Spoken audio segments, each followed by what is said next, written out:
Your Royal Highnesses, Excellencies, ladies and gentlemen. Before joining the Prince's Charities International Sustainability Unit, Claudia McMurray served as US Assistant Secretary of State for Oceans, Environment, and as a champion of conservation and preserving wildlife. He became president of WWF UK in September 2011. The Prince of Wales established the International Sustainability Unit to facilitate consensus on how to resolve some of the key environmental challenges facing the world, such as food security, ecosystem resilience, and the depletion of our natural capital. Combating the illegal trade in wildlife is vital to the bigger picture of preserving the value that nature provides to us all. After being approached by many African leaders in recent months,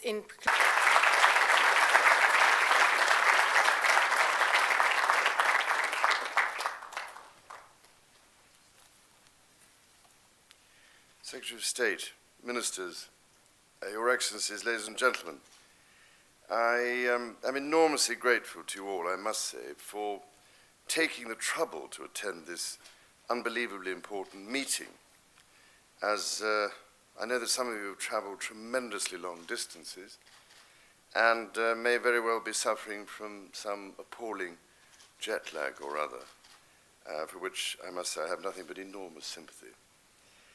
I also am hugely grateful to Kate Silverton for giving up her precious time to join us today, because I know she's taken a huge interest in this particular subject for some time. And having been lucky enough to sit next to her at dinner once or twice, I know just how much she minds. So it really is very kind of you, Kate, today. I particularly appreciate the fact that Mr. Owen Paterson, the Secretary of State for Environment, Food and Rural Affairs, has agreed to join me in hosting this meeting. And I also owe a particular debt of gratitude to WWF UK, of which I became president 2 years ago, as well as to Traffic and the IUCN. Their knowledge and expertise have been invaluable to the members of my ISU in putting together this very productive gathering.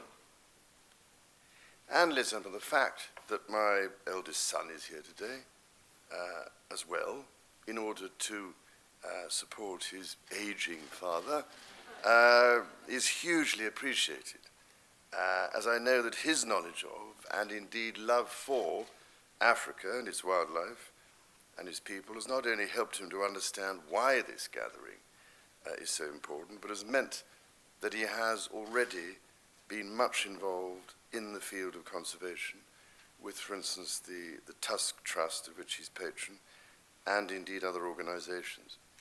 I'm only sorry, of course, that my father cannot be with us, because he, of course, has been involved for so many years in this whole question of conservation and indeed the relationship between species and their habitats and those communities who depend so much on those habitats and the biodiversity that they provide.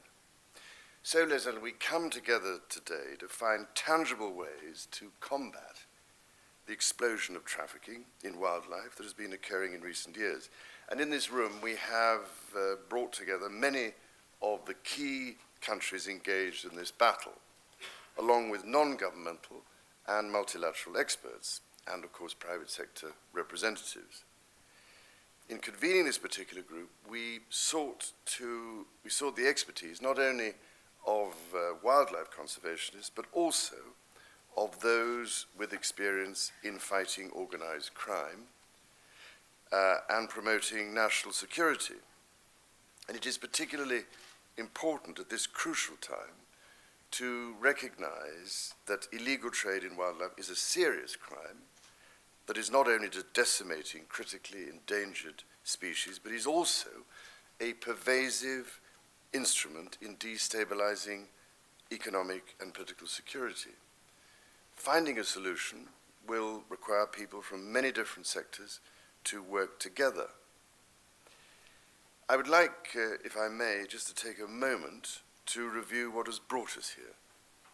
And I've already used the words combat and battle, and I've barely begun my remarks. And I use these words quite intentionally. We face one of the most serious threats to wildlife ever, and we must treat it as a battle because it is precisely that.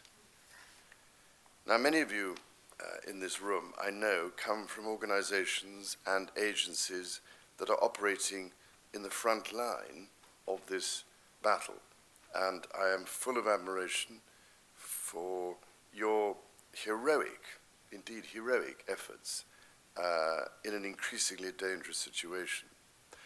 Organized bands of criminals are stealing and slaughtering elephants, rhinoceros, and tigers, as well as large numbers of other species in a way that has never, ever been seen before. They are taking these animals, sometimes in unimaginably high numbers, using the weapons of war, assault rifles, silencers, night vision equipment, and helicopters. And because these criminals must kill the animals to profit from the black market sale of wildlife products, they are pushing many species towards extinction at an alarming and unprecedented rate. Experience shows that with the removal of such species, it is only a short step, as I'm sure Professor Lee White has explained to you, to the subsequent removal of their habitat, and with it, the biodiversity on which we all depend ultimately for our very survival. Organized crime, as you all know probably far better than I, has become heavily involved in the illegal wildlife trade because, quite obviously, there is a lot of money to be made, and the risk of being caught is relatively low. Skyrocketing demand, primarily but not exclusively from Asia, for ivory, rhino horn, and tiger parts, as well as other products, is fueling this astonishing explosion in poaching. The bulk of the intended use is no longer for products that can be classified as traditional medicines. Instead, many more people in the rapidly growing economies are seeking exotic products that reflect their economic prosperity and status. In this regard, it is clearly vital to tackle the demand for such products amongst consumers by recruiting the help of every form of media to communicate more widely and effectively its disastrous consequences. There are, I see, quite a few representatives of the media here today, so I could only appeal to all your parent companies, networks and agencies to join with us urgently in this battle before it is quite literally too late. Governments, non-governmental organizations, and multilateral institutions have been working incredibly hard, I know, to fight back. However, despite all of this good work, and despite the conservation efforts of the last several decades, it is clear that new approaches are urgently needed. This situation should be of the deepest concern to all of us, and therefore I am immeasurably heartened by your presence here today, ladies and gentlemen, as it is, at the very least, encouraging evidence that you recognize the need for urgent action. And by urgent, I mean urgent. The animals being slaughtered to fuel this entirely unnecessary trade provide many benefits to humans, as well as to those other species that share their habitat.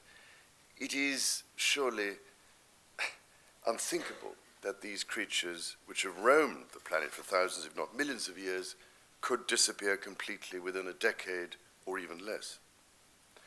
As a father and a soon-to-be grandfather, I find it inconceivable that our children and grandchildren could live in a world bereft of these animals. Humanity is less than humanity without the rest of creation. Their destruction will diminish us all. Perhaps those of us in this room will know how difficult it can be to convince others of the importance of preserving and protecting wildlife and its habitat as part of our heritage and natural capital. How then can we encourage more people to share our concern and turn that concern into action?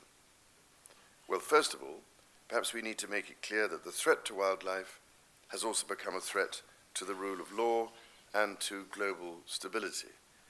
Wildlife crime alone yields profits of about $10 billion per year and often occurs with other crimes such as corruption, money laundering, passport fraud, and murder. The same routes used to smuggle wildlife and wildlife products through countries and across continents are often used to smuggle other contraband, most notably drugs.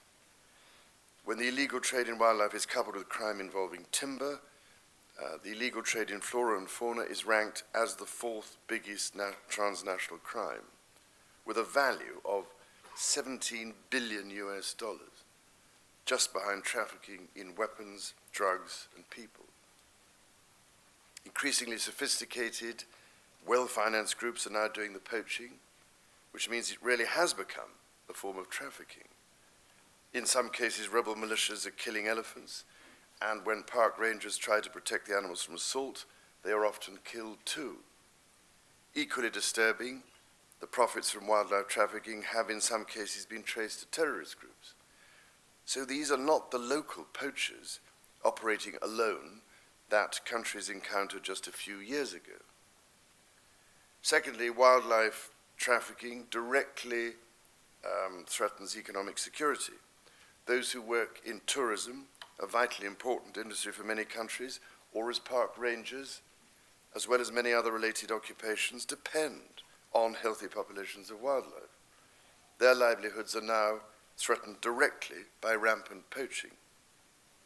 Surely, ladies and gentlemen, any one of these arguments should convince more people to enlist in this fight. To borrow a few words from the former Secretary of State Hillary Clinton, who I know has already done so much herself to raise the profile of this issue, she said, "There is something for everyone. If you love animals, if you want a more secure world, if you want our global economy not to be corrupted by this illicit behavior, there is so much we can do together." Ladies and gentlemen, stamping out the illegal wildlife trade needs to be placed very near the top of the global agenda, and it needs to be addressed by world leaders as an urgent priority. Indeed, that is the premise of this meeting today, which I'm pleased to say will lead to a meeting of heads of state this autumn that will be hosted by Her Majesty's government. Today's meeting is important, therefore, because it will lay the groundwork for the action that world leaders will decide to take in a few months' time. I understand that there have been a number of presentations this morning discussing various solutions to the problems, including the need for stronger law enforcement, campaigns to discourage demand for wildlife and wildlife products, and support for programs that provide alternatives to poaching. In addition, several speakers mentioned the need for governments to develop an international aid strategy to combat trafficking and address the issue internally as one of national security. But, ladies and gentlemen, perhaps the most important priority is the reduction of consumer demand in key countries, as traffic and Wild Aid know only too well, since they are working so hard in this crucial field. But they clearly need more support from governments and the media. Now, I know the governments represented here will meet this afternoon to consider these and other ideas. I could only encourage you, if I may, to be bold and to develop effective, practical solutions for consideration at the Heads of State meeting, and along with so many others who share my concern, I also urge you to act swiftly, as we are in a terrible race against time, to save species whose loss will be an immeasurable stain on the whole course of human history, as well as an enduring and irreversible tragedy. Thank you again, ladies and gentlemen, for your presence here today and for your commitment to this important issue. I much look forward to hearing the results of your discussions and, after the next meeting, of the commitments made by heads of state. Thank you, Lord.